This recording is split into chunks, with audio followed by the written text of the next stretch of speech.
Hola, hola, ¿cómo les va? Bienvenidos. Aquí estamos comenzando un nuevo debate de Así son las cosas, comenzando una nueva semana que nos deposita en una instancia que para la República Argentina será determinante, en días donde la tensión preelectoral se expresa de diferentes maneras en los discursos públicos, pero también y sobre todo en la incertidumbre económica. Hoy nuevamente la especulación financiera hizo llevar el dólar casi a los 600 pesos. Esto pone un grado de cuota adicional de preocupación a las ya consabidas preocupaciones que tenemos instaladas los argentinos desde hace mucho tiempo. Y de una de esas preocupaciones vamos a hablar, la que está ligada con el mundo laboral, el escenario que se viene. Porque hoy es San Cayetano y hoy mucha gente ha ido a San Cayetano teniendo trabajo, porque el presente de la Argentina determina que tener trabajo no implica necesariamente tener resuelta la vida. Más bien, el grado de incertidumbre que hoy tiene buena parte de la sociedad incluye a muchos que teniendo trabajo, incluso registrado, viven con incertidumbre estos días. Hubo un tiempo en donde la Argentina era ese país en donde conseguir trabajo era el pasaporte para acomodarte en la sociedad.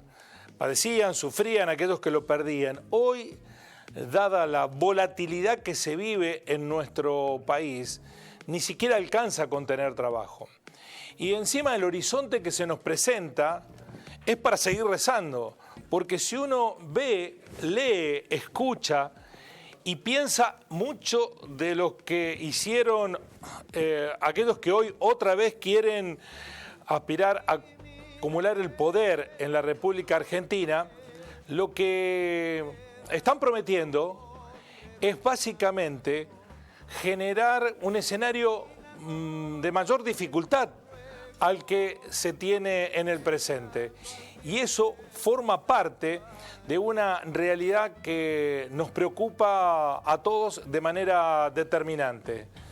Es una realidad que nos pone a todos frente al espejo y sobre todo a quienes en el mundo laboral tienen que optar, decidir en las elecciones del próximo domingo. ¿A quién le pueden votar los trabajadores? ¿Qué opciones son las que tienen frente a un escenario de tanta desesperanza? Bueno, de esto vamos a hablar en este programa con invitados que tenemos. Algunos ya llegaron y otros están por llegar. Saludo a Eduardo Tello, exsecretario general de la CGT Regional. Hola Eduardo, gracias por venir. Y Claudio Bonamico, que es abogado laboralista, pero además fue delegado del Ministerio de Trabajo de la provincia. Estamos esperando también a Irma Ciani, que es la presidenta del Consejo Económico y Social y fue referente también de un sector gremial docente, titular del SADOP, no solo local, sino también provincial, y también con funciones en la CGT regional.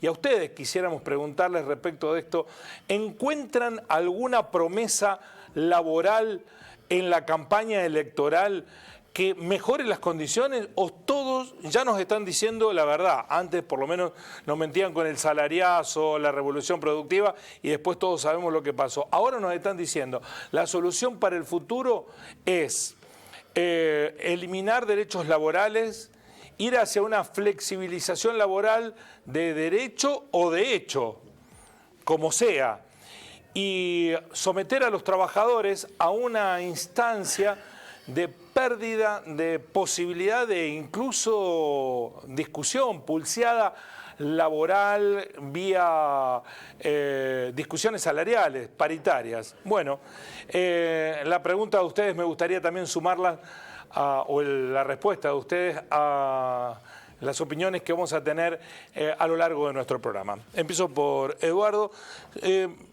Me pienso como trabajador y es difícil decir, bueno, esta opción electoral es la que nos va a proteger. Por lo menos la mayoría nos invitan a sangre, sudor y lágrimas. No, pero digo, los trabajadores no pueden tener ninguna duda. Siempre las mejores expectativas que han tenido la ha cumplido el peronismo. Y... Bueno, hoy hay peronismo, Eduardo, y esa expectativa aún teniendo trabajo, porque hay que reconocer que los números macroeconómicos están diciendo que hay una mejora del empleo registrado que se viene consolidando mes a mes. Hay 550.000 empleados registrados en el sector privado más que lo que dejó Macri en el 2019. Pandemia de por medio, es cierto. Pero está el problema, lo está reconociendo el propio, candidato que aparentemente corre con el caballo del comisario, que es Sergio Massa, lo está reconociendo.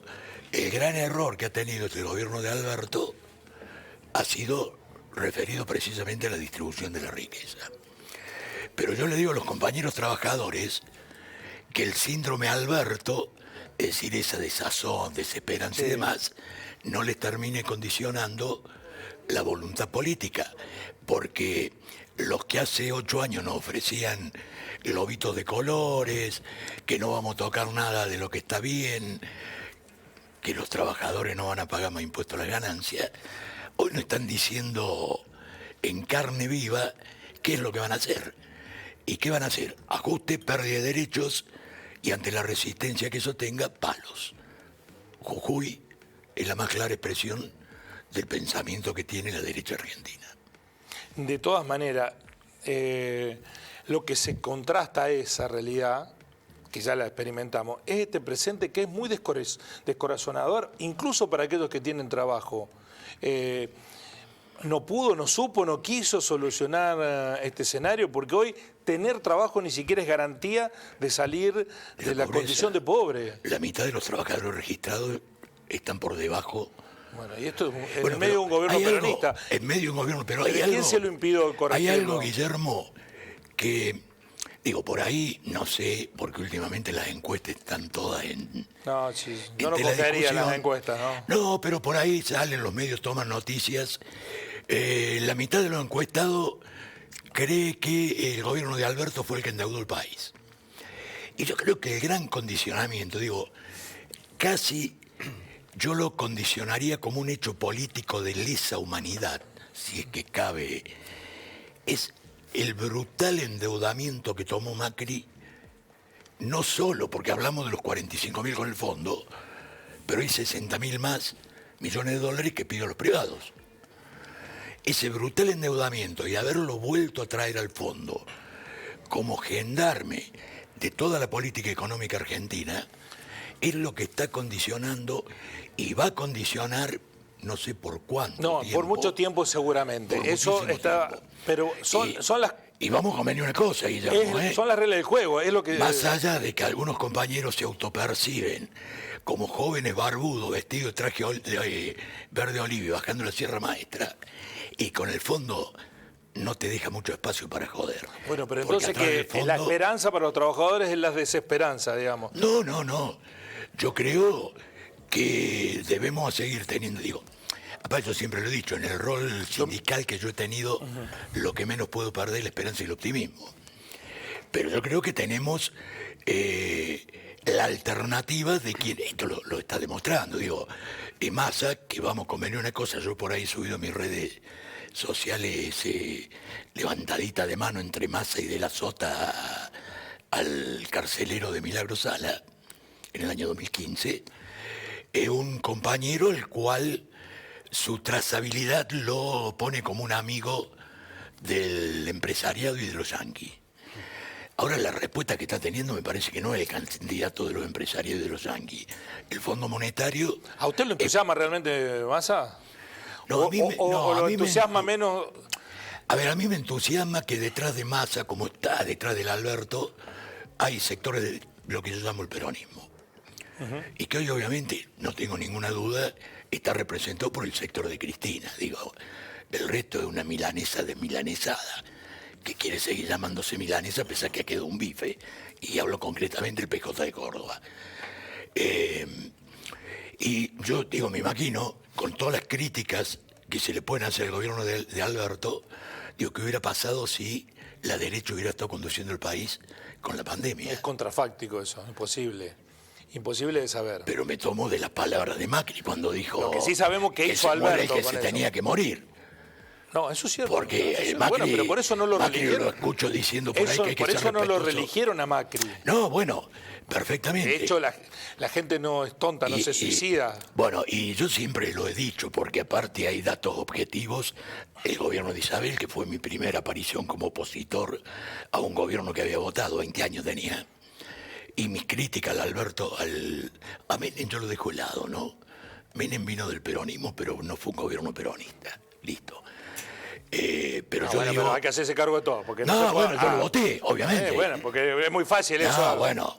Los radicales tampoco se hacen cargo de Macri. Bueno, Vamos, pero- nos hacemos cargo todo de todo porque... Está bien, pero yo digo... Al menemismo lo aplaudimos casi todos. Sí, pero el otro día le escuché a la compañera que es vice de Grabois Sí. y dijo una verdad. El peronismo tiene congelado un debate ideológico que lo tiene que dar desde ese año. Pero parece que más ahí en ese escenario, porque Pero termino con esto. es el actual ministro. Termino con sí, esto. Sí. El peor gobierno peronista es mejor que un gobierno de derecha. Que un gobierno peronista de derecha. Que un gobierno de derecha. Después, si algún compañero que se autopercibe peronista... Ahí voy le con cae- Claudio porque me interesa le avanzar cae el sobre las sallo. cuestiones legales también, pero nos metimos de hecho en lo político, porque lo que ha prometido hasta ahora Massa, más allá de lo que ha hecho como ministro, es decirle al Fondo Monetario, vamos a pagar cuando tengamos dinero de superávit para poder honrar las deudas. Esto es básicamente lo que quieren negociar. Le vamos a pagar cuando tengamos los dólares que nos sobran. El fondo no se lo va a dar eso. Bueno, esto es lo que aspira, Sí, sí. que es la mejor declaración de intención. Bueno, en la mejor de las condiciones, más a lo que le está diciendo a los trabajadores, la plata no va a ser para mejorar la condición de los trabajadores, va a ser para pagarle al fondo. Con lo cual, ¿qué esperanza puede haber? Es cierto que todos los demás amenazan con someter a los trabajadores a condiciones peores, pero tampoco hay en el oficialismo una expectativa de algo distinto. ¿O lo percibo yo, Claudio?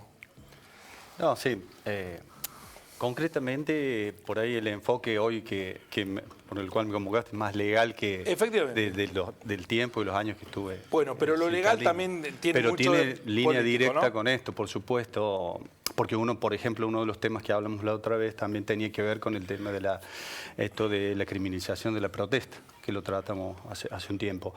O sea, todo está ligado a esto. Acá hay dos lineamientos claros que tienen que ver con la Constitución Nacional y con la ley de contrato de trabajo, donde cual entra a equilibrar una situación o una cuestión clara de los trabajadores con relación a los empleadores que en una cuestión desigual. Pero Entonces, que se la piensan llevar puesta por lo Claro. que dicen, ¿no?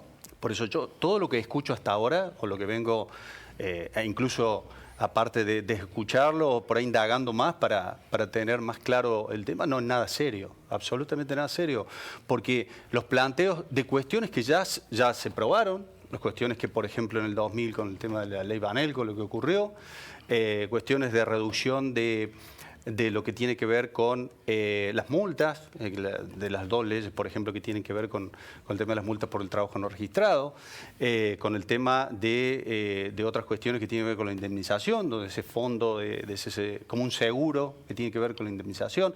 O sea, se plantea como una involución del derecho laboral de años acá, ¿no? A esta parte.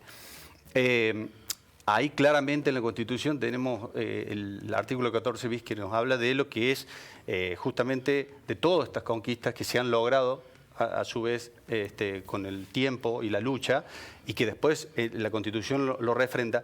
Y hay otro tema puntual que también en algunos momentos de nuestra historia se discutieron, como es la participación en las ganancias empresarias por parte de los trabajadores. Otro tema tabú y que se dejó... Que algunas empresas lo cumplen, ¿no? Algo se hizo con la de neumático. Sí, un puñado. Algo, ¿no? una cuestión no netamente de esa manera, pero tuvo un avance. Pero el resto no ni hablar. O sea, hay cuestiones pero claras como irrenunciabilidad de derechos y donde se plantea que por ahí los trabajadores sí pueden manejar sus horas, sus tiempos. O sea, la ley es clara en cuestiones de derechos y obligaciones para ambas partes. Y si hay alguna cuestión que que tocar o que ver. Si es de común acuerdo, lo pueden realizar tranquilamente. No tienen por qué traer otra cuestión como, por ejemplo, también la que plantean esta de la ultraactividad, suspender lo que dijo claro, antes. que yo no lo entiendo muy bien. ¿Qué significa? Claro, Dante Sica lo propuso, que fue el exministro de Macri, que ahora está asesorando a Patricia Bullrich. Claro, dijo que ellos van a suspender la ultraactividad. ¿Qué implica claro, eso? Suspender el de los convenios colectivos de trabajo. Convenio colectivo de trabajo, bases claras, digamos, en principio, ¿no? Porque quedan formuladas como el marco legal entre la negociación entre las partes, empleadores y trabajadores, lógicamente, y en este caso el sindicato. Entonces, en ese marco se venía dando una cuestión que, recordemos que hay convenios colectivos de 75, bueno, el que nosotros teníamos en Telefónicos era del 92, y bueno, muchos tienen. Durante la dictadura eso quedó suspendido, ¿o no? ¿Los convenios colectivos? Sí. Claro. Sí, o sea que volveríamos si eso se ocurre, volveríamos a los tiempos de la dictadura. Sí, lo que plantea Sica es, los convenios colectivos tienen un plazo de duración, el convenio lo dice.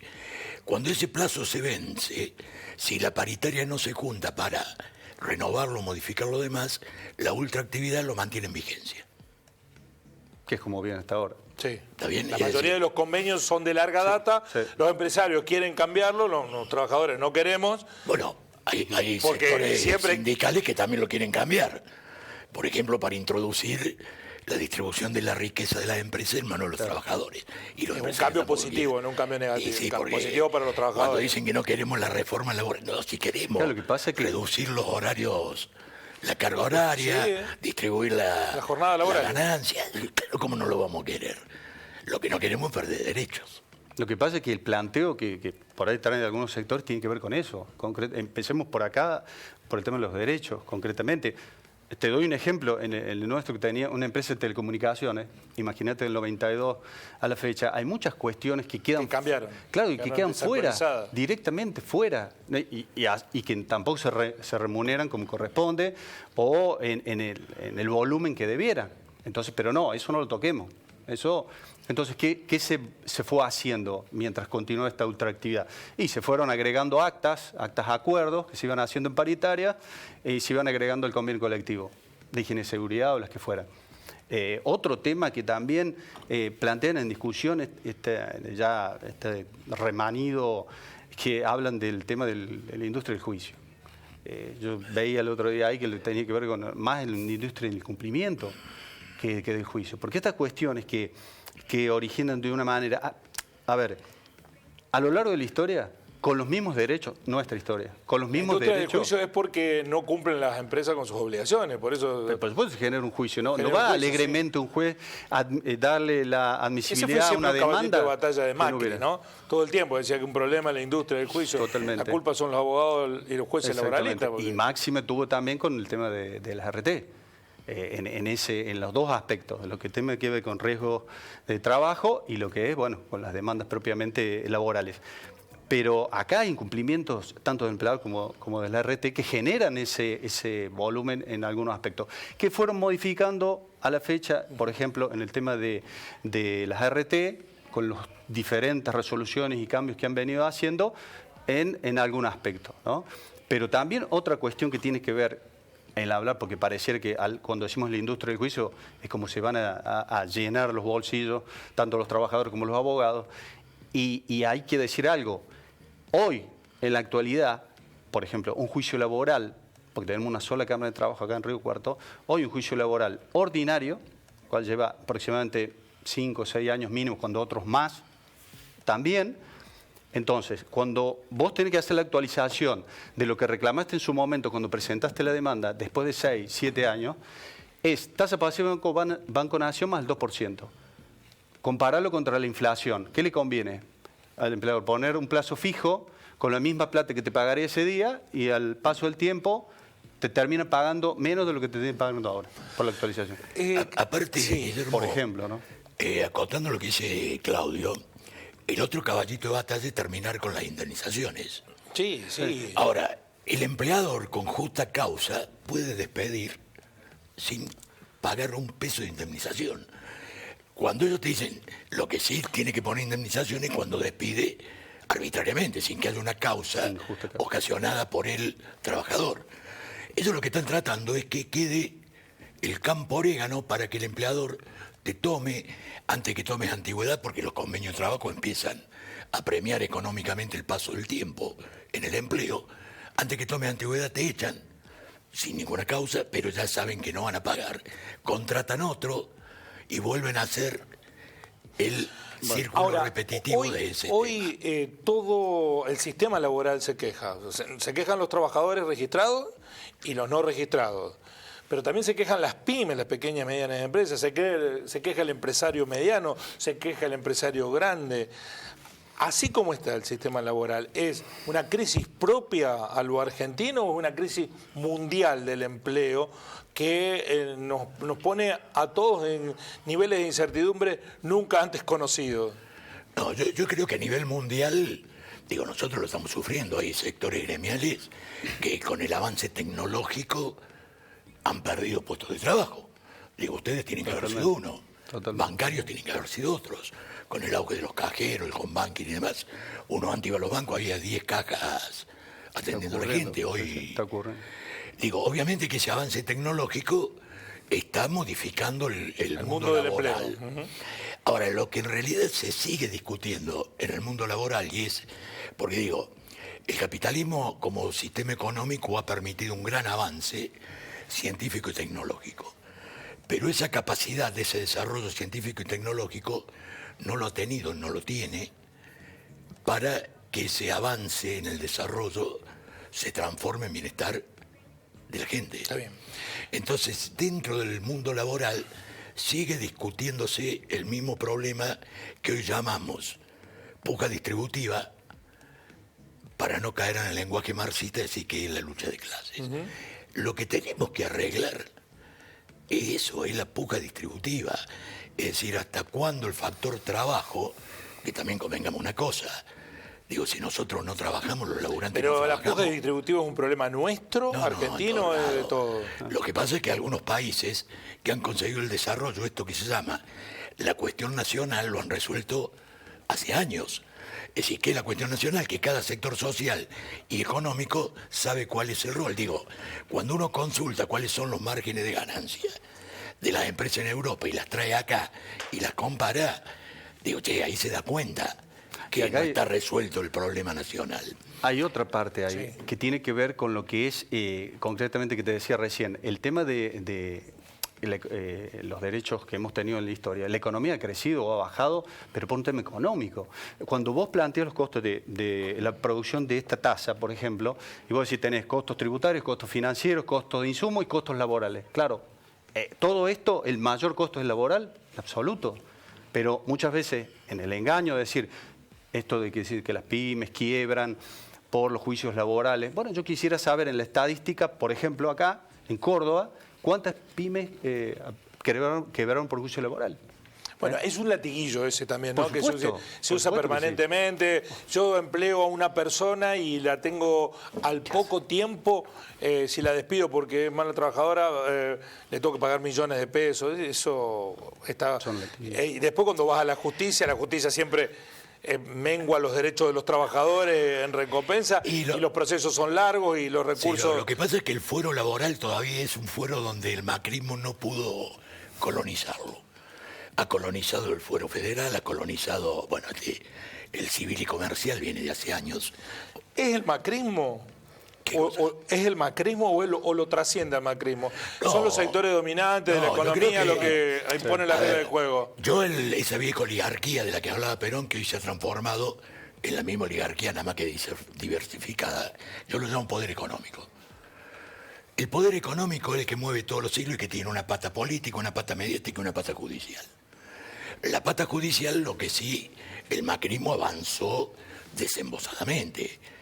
Digo, Bonadío estaba desde la servilleta Corach. Sí. Ahora, cuando agarra ímpetu Bonadío, cuando se sintió apoyado por todo el aparato macrista, de decir, che, vamos, este es el objetivo. Jueces que viajan al lago escondido, jueces que... Digo, eso no se veía antes. No se veía. Ahora dejaron de ser amigos de Lewy porque lo metieron preso en los Estados Unidos. Así que no es muy presentable como amigo. Sí. Bueno, la vamos a recibir a Irma. ¿Cómo le va, Irma? ¿Todo bien? Muy bien, muy bien. ¿Todo en orden? Todo en orden, todo en orden. Bueno, usted tiene experiencia como dirigente gremial, pero además ve la realidad porque habla con todos los representantes gremiales que están sentados en el Consejo Económico y Social. Desde su punto de vista, la realidad, el presente del empleo en la Argentina, ¿es un presente descorazonador, sin esperanza? Hoy tener trabajo... ¿alcanza para un ciudadano que quiere realizarse? No, en realidad todos estamos observando que hay trabajadores pobres. Es decir, hay gente que tiene un empleo en blanco, porque ya no hablemos de la informalidad laboral, ya no pensemos en la gente que no tiene trabajo. El que tiene trabajo está en una situación no solo de pobreza, sino de indefensión en este momento, teniendo en cuenta el contexto político, social y económico que estamos viviendo. Bueno, eso es cierto. Y un gobierno peronista no lo pudo resolver, como es este. Bueno. Sí. Pero la expectativa para el lunes, el domingo tienen que ir a votar. La mayoría están pidiendo más esfuerzo, más sacrificio, más resignación de derechos a los trabajadores. ¿Qué proceso está observando usted que hay en los que buscan y los que ya tienen empleo? Sí, nosotros, bueno, yo voy a hablar...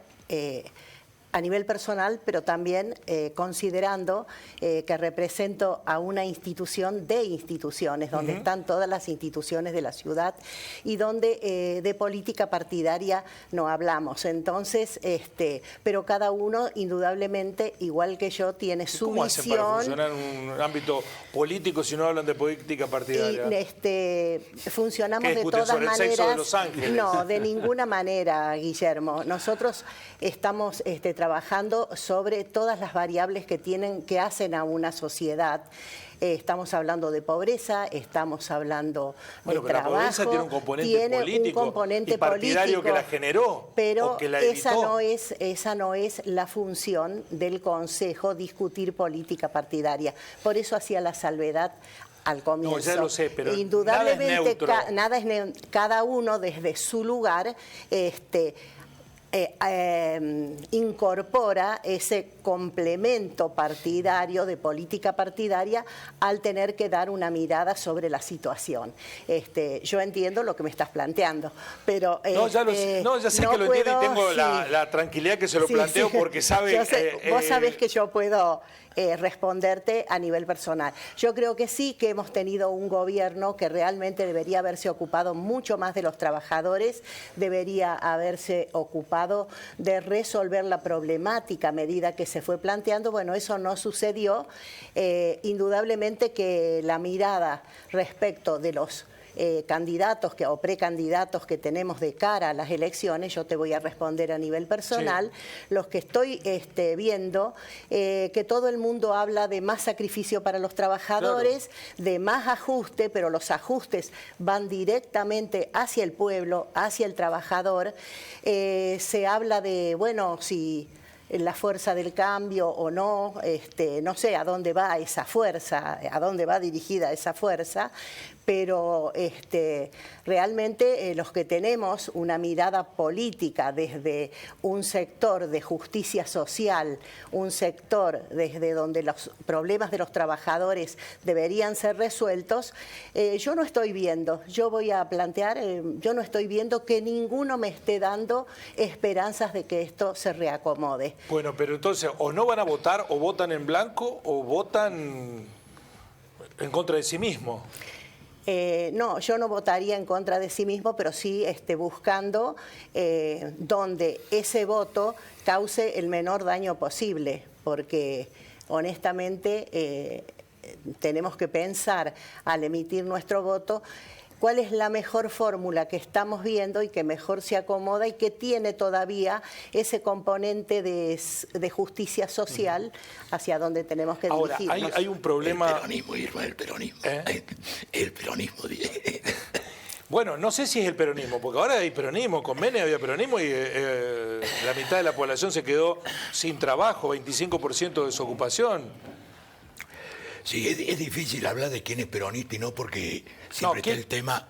¿Quién tiene el peronómetro? No, pero la historia, la historia es la historia. El peronómetro, ¿sabes de dónde viene? De la idea que No, está bien, pero Menem decía lo mismo Sí, bueno. y agarraba segmentos de lo que decía Perón diciendo esto que estoy haciendo yo, bueno. ya Perón dijo que lo teníamos que hacer. Bueno, hasta que sabemos lo que pasó. A mí me genera mucha incertidumbre la idea de que no se pueda generar una expectativa positiva, esperanzadora.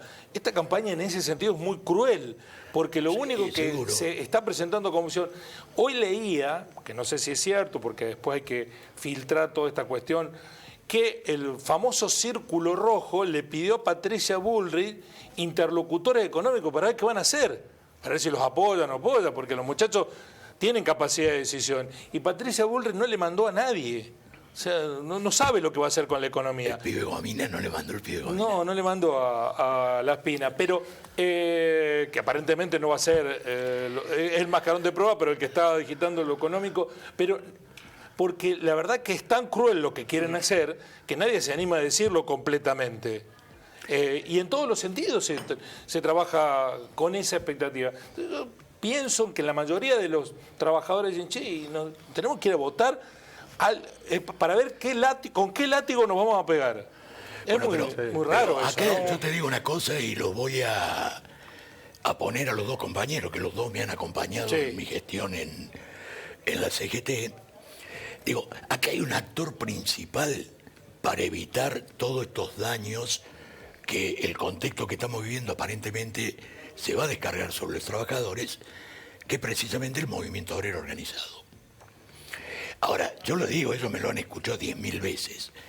Con el grueso de esta dirigencia sindical que tenemos a nivel nacional, que han convertido a la CGT como una filial del poder económico, pues yo digo, che, a un movimiento obrero organizado y defendiendo los intereses de los trabajadores, no hay programa del neoliberalismo que pueda pasar por este país. Ahora, pasó el de Menem, pasó el de Macri. Ustedes se deben acordar en un fin de año el triunvirato brindando con Macri en la casa, en la Quinta de Olivo, cuando Macri estaba preparando esa reforma laboral que no se la pudo meter precisamente por la reacción de un sector sindical, en donde como cosa más grave que tenía era la irrenunciabilidad a los derechos. Si llegara a meter la irrenunciabilidad a los derechos, listo, el sindicalismo y los convenios colectivos pasan a ese cartón pintado. Sí. Porque yo te garantizo, Guillermo, 300.000 pesos en tu actividad de sueldo mínimo, y como vos podés renunciar a tu derecho, te llama el patrón, te encierra solo y te dice, mirá, no te puedo pagar eso, te tengo que echar, salvo que vos me aceptes cobrar la mitad. ¿Cuál es la defensa que puede tener un trabajador tomando de a uno? A mí Ahora, vuelvo a decir, Sí. con ese actor que yo creo, bueno, en Río Cuarto aparentemente hay alguna renovación que se va dando en algunos sindicatos, Sí, a eso quería referirme. pero hay que darla a nivel nacional. A eso quería darla a nivel referirme, nacional. porque hay, desde mi punto de vista, una especie de germen que está surgiendo de resistencia sindical con renovación de algunas estructuras sindicales. Al menos pasó con el Sindicato de Trabajadores Municipales, pasó con la UPC aquí en Río Cuarto, también en Córdoba Capital. Córdoba. Y hoy hablaba en la radio con el electo secretario general de la UPC de Córdoba Capital, y no sabía yo, porque le pregunté por la relación con Yarlora.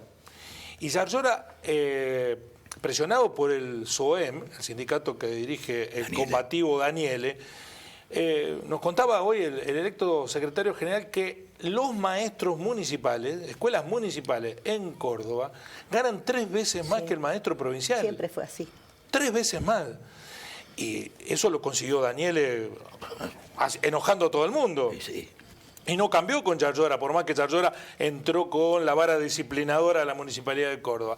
Es decir, que cuando hay dirigencia sindical fuerte, protagonista, los logros son otros. Seguro, ¿no? seguro. Por eso, Y eso- digo, es un actor del cual no nos tenemos que olvidar. Digo, Bueno, pero la CGT, a la que usted dice estuvo brindando con Macri, ahora apoya plenamente a Massa. está bien, pero yo digo, a ver, Son los mismos. está bien, Eduardo. son lo mismo, pero quienes lo mantienen ahí son sus bases. Digo, este mensaje mío va dirigido a las bases, no a estos tipos. Digo, a ver, yo no lo voy a lograr que Gerardo Martínez cambie con mi discurso. Ahora sí me parece que los compañeros de la UOCRA, los compañeros de la educación. No, los compañeros de la educación, pero digo, Daer es de Sanidad, de salud. de la UOCRA. El muchachito este que es de los estatales con el UPC. Rodríguez. Él sí. Digo, no, eso no van a cambiar. Eso no van a cambiar, pero digo, me parece que en algún momento Pero, las bases... ¿Se van a mantener entregando a los trabajadores? No tengo ninguna duda de eso, lo han hecho desde el menemismo para acá. El sector que lo rompe a la CGT de Saúl Ubaldini, Es Moyano. no, son todos estos muchachos. Cuando arman la CGT San Martín con Andrioni a la cabeza. Moyano no lo quiere nadie o lo van queriendo de a poco. Y Moyano ha tenido sus errores. He tenido esos errores. Bueno, pero Ha fue el tenido único que sus se le errores. plantó de manos a Menem. Sí. El único que dijo esta convertibilidad nos va a terminar todo y tuvo razón, digamos, de los pocos. Moyano, vos sabés que yo lo he tenido, bueno, el compañero Farina, que con el cual yo he tenido una gran cercanía, tuvo mucha cercanía con el negro. Ahora, es un misterio, ¿eh?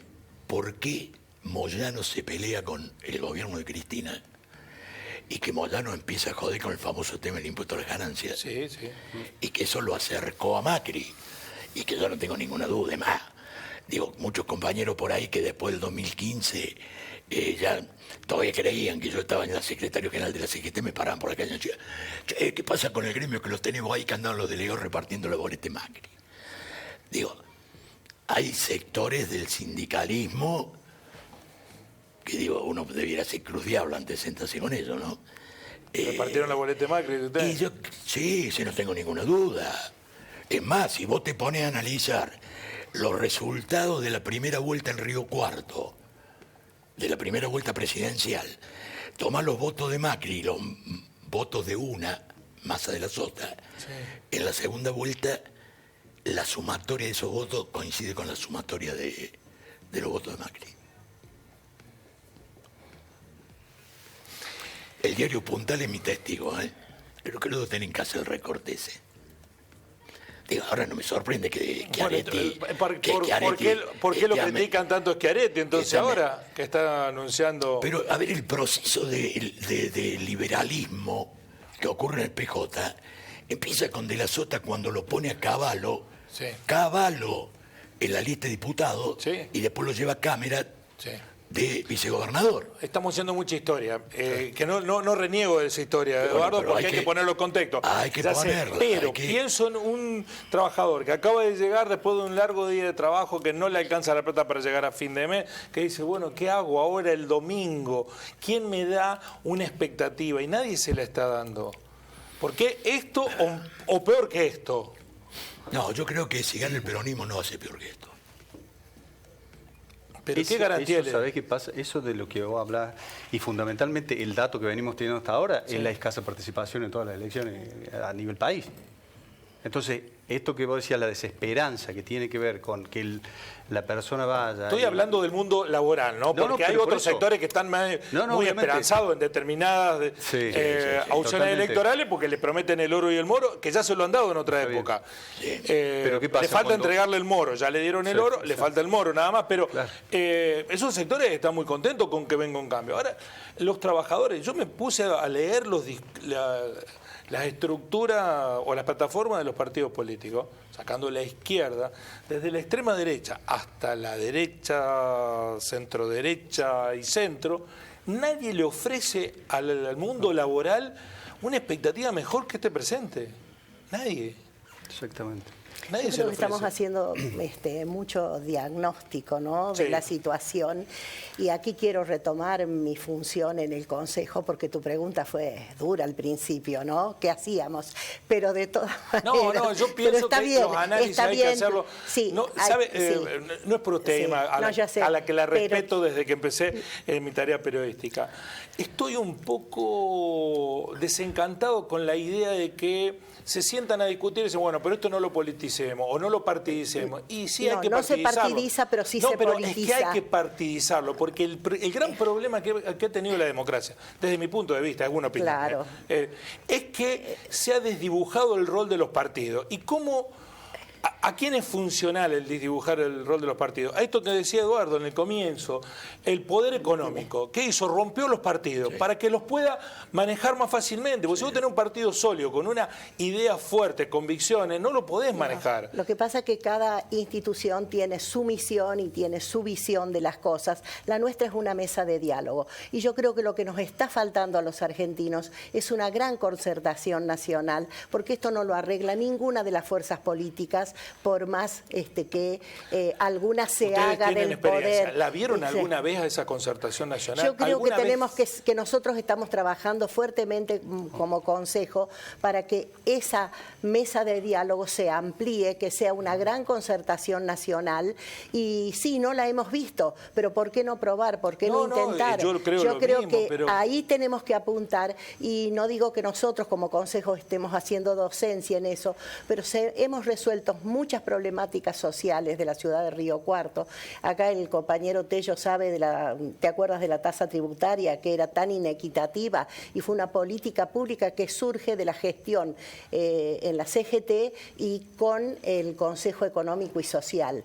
Entonces, me parece que no debemos, más que nada yo creo que debemos jerarquizar una institución que es capaz de valerse del diálogo, del consenso y ampliar esa mirada un poquito más y, no sé, contagiar a todos los sectores en que si acá no se hace una gran concertación nacional, vamos a seguir peleándonos como perros y gatos. No, está bien. No vamos a yo estoy resolver de acuerdo ninguno en la de los concertación nacional, problemas. pero esa concertación nacional, por lo que yo veo hasta ahora, lo que propone, siempre trato de volver al eje del programa que es el mundo laboral. Lo que propone esa gran concertación nacional es disminuir el derecho de los trabajadores. No hay uno solo seguro que diga, lo que vamos a hacer en esta concertación nacional es privilegiar a los trabajadores. Entonces, bueno, es una concertación en contra del mundo laboral, porque todos tenemos que sentarnos a la mesa a concertar políticas públicas que bajen el costo laboral. Se está hablando ¿Qué concertación es esa? Laboral. ¿Cuántos millones de trabajadores hay? 5, 6 millones de trabajadores en la Argentina, activos, registrados.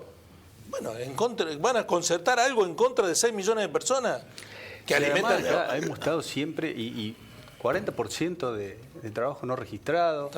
Eso es lo que hay que cambiar. Claro. Con esa, primero, falta de autocrítica de cada espacio que participe de esa concertación. Efectivamente. Primero. Y después de eso, con todo el análisis que vinieron a hacer, incluso ustedes en relación a la historia, hay cuestiones que ya no pueden continuar más. Que ya la gente en estas cuestiones, vos andás en la calle, nosotros estamos permanentemente, y hay cuestiones que ya no van más, no pueden continuarse en ese camino. Mira, yo lo hablo todos los días con mis hijos, todos adolescentes de 19, 25, 27, en diferentes cuestiones, uno estudiando, otro ya trabajando y terminando. Y me preguntan eso, me preguntan, che, vos, por ejemplo, que tuviste esa función laboral y ahora judicial, ¿por dónde? ¿Cómo es? ¿Por dónde entramos a la realidad? ¿Por dónde vamos con esto? Porque yo le digo, mira, antes de decirme, porque ellos, che, aquí en Moto yo no le voy a dejar línea a nadie, ellos van a tomar su decisión. Ahora, ustedes vean cada una de las propuestas como hiciste vos, después lo charlamos, lo discutimos y vamos analizando. Porque, por ejemplo, en esto que decía, en los latiguillos de los que hablamos, cuando Miguel empezó a ir hacia arriba con relación a lo que proponía, o fue el boom que apareció. Milei entró ahora en fase de delirio, exactamente, ¿no? Exactamente. Ahora estamos en una fase de delirio, porque dijo, bueno, voy a hacer las cosas a través de un referéndum. Pero con la juventud. Y si el referéndum te da mal, si el referéndum me da mal, va a ser peor. Claro. ¿Cómo que bueno, eso? pero con la juventud. Y la democracia había entrado muy bien. ¿Y sabes por qué? Porque por ahí decía, che, y mirá, ¿sabes qué pasa? Yo me siento en un asado con todos nosotros y decimos cuestiones que por ahí tendremos que cambiarlas, que no las decimos porque no es políticamente correcto en algunos espacios, y con eso vamos entrando. Esto de la casta y demás cuestiones. Que hay cuestiones y ejemplos que va a tomar seguramente de lo que no hay que hacer para decir, che, yo propongo otra cosa. Y no, porque nunca terminás explicando, o como vos viste en cada una de las propuestas o las bases de campaña, che, ¿cómo van a hacer esto que proponen? esto de dolarizar, esto de demás. Les quiero preguntar a ustedes, tengo los 5 minutos finales. Recuerdo en el año 2015 que empezó a circular un discurso de un empresario, creo que en la provincia de Buenos Aires, que reunió a sus trabajadores y le dijo, mire, yo sé que ustedes van a votar a quien quiera, pero les quiero aclarar que si gana un señor, va a pasar esto y esto. Se lo advierto porque los directos perjudicados van a ser ustedes. Se refería al triunfo de Macri. Sí. Macri ganó. Sí. Bueno, y efectivamente pasó lo que le dijo a este señor. Es decir, que hay como un grado de no conciencia plena de hacia dónde estamos yendo. Evidentemente, menos de una semana de las PASO no lo vamos a cambiar a ese sentido si tomaron la decisión. Pero ¿qué le pasa al mundo laboral que incluso puede optar por decisiones autoflagelantes? ¿Me permiten? Sí. Yo te digo, vos recién hablabas esa gente que llega destruida 10, 12 horas sabiendo que el mango no le alcanza y demás. Claro, no tiene ni la gana ni el deseo de ponerse a ver qué es lo que pasa con el fondo y demás. Pero ¿cuál es el problema? Por lo menos 10 minutos, mientras está comiendo, pone los televisores, lee los graf, los zócalos, escucha a quienes sabemos que están en el 80%, y con eso se cree que ha terminado su formación histórica y política. Y termina reaccionando, ante una realidad que lo golpea con esos zócalos, creyendo este famoso tema, y si está en la tele, ¿verdad? Termina tomando reacciones que pasan desde votar a sus propios verdugos o de quedarse en la casa, no votar, como está pasando, pasó en el 2021 y está pasando el ausentismo que hay. Y en realidad alguien lo dijo, hoy creo que en tu programa también lo repetías, si no vas a votar va a haber otros que van a votar por vos y van a tomar decisiones. Sí, exactamente. Eso creo que es un poco lo que está pasando, y termino diciendo, esto lo empezó a decir el gran Víctor Hugo hace años atrás, con el tema de la batalla cultural que hay que dar. La estoy terminando de entender. Y esa batalla cultural radica en que todo y cada uno de los espacios que tenemos podamos desmentir todo este tipo de falacias con que se está creando el sentido social que después nos lleva al borde del abismo. Irma, ¿usted tiene expectativas de que esto, porque viene de un espacio donde no se puede gestionar si no es con expectativa de que las cosas van a cambiar? Pero ¿tiene expectativa de que haya una reacción sindical frente a un escenario adverso? Yo creo que tiene que haber una gran renovación sindical. Coincido, cuando llegué estaban comentando eso. Dentro del mundo del trabajo, indudablemente, tenemos una pirámide de herramientas legales, que los trabajadores tienen que internalizar y reclamar por sus derechos en base a lo que pueden hacer a través de un convenio colectivo de trabajo, que es una mesa de diálogo entre los trabajadores, el empleador y el Ministerio de Trabajo. Creo que tiene que haber más docencia dentro de las organizaciones sindicales para que los trabajadores sepan cuáles son sus derechos y empiecen a reclamarlos per se, porque hay una dirigencia que me parece que está un poco dormida en este momento y que no se está haciendo cargo de cuál es la función que le compete en cuanto a la defensa de los derechos de los trabajadores. Pero quería decir también, para cerrar, estamos muy próximos a conmemorar 40 años de democracia, que es el sistema político de nuestro país, y hoy también no solo el tema del trabajo está en cuestión o cuestionado y de sus dirigentes, también creo que tenemos que empezar a pensar, por esto de que hay que votar a conciencia y que hay que ir a votar como un derecho que nos provee la democracia. Entonces creo que tenemos que empezar a defender el concepto de democracia, a encarnarlo sobre todo en los jóvenes, y que sepan que votar es un derecho, y que los jóvenes que están muy activos en cuanto si están dentro de las instituciones educativas, comiencen a pensar que no solamente tienen derechos, sino que tienen la obligación, porque de ahí comienza la obligación de mejorar la situación de este país. En la medida que se comprometan con la democracia, que se comprometan con sus derechos y con sus obligaciones también, esto puede cambiar.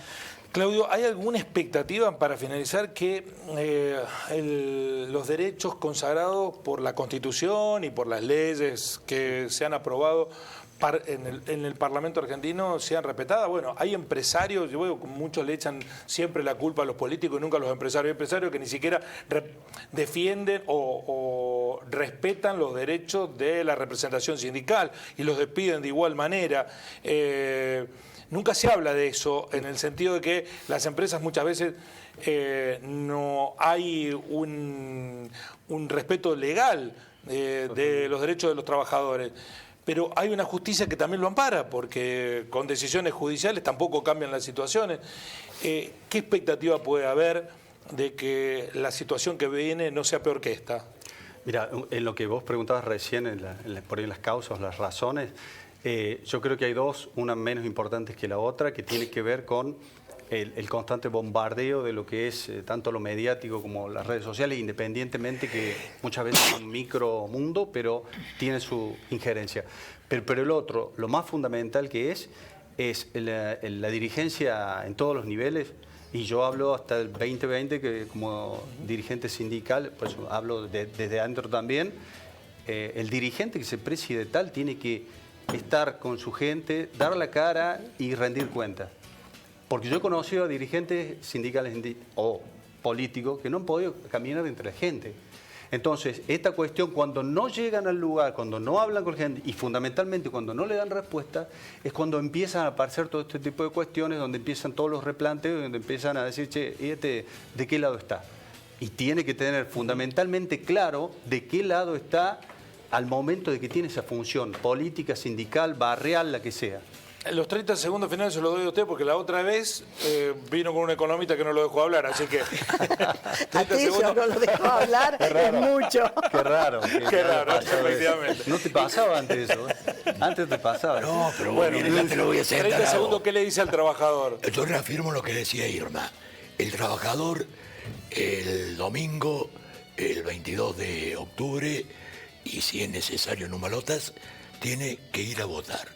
No puede dejar que la decisión sobre su futuro, porque la política define nuestro futuro, define nuestras vidas, quede en manos de otra gente que no sea su propia voluntad. Y le vuelvo a decir que esa voluntad política no sea afectada por el síndrome de Alberto. Muchas gracias, Eduardo. Gracias, Claudio. Gracias, Irma, por venir, como siempre. Un placer. No, al contrario. Muchas gracias a vos, Guillermo. Mañana nos encontramos en otro debate de Así son las cosas a las 19. Los espero.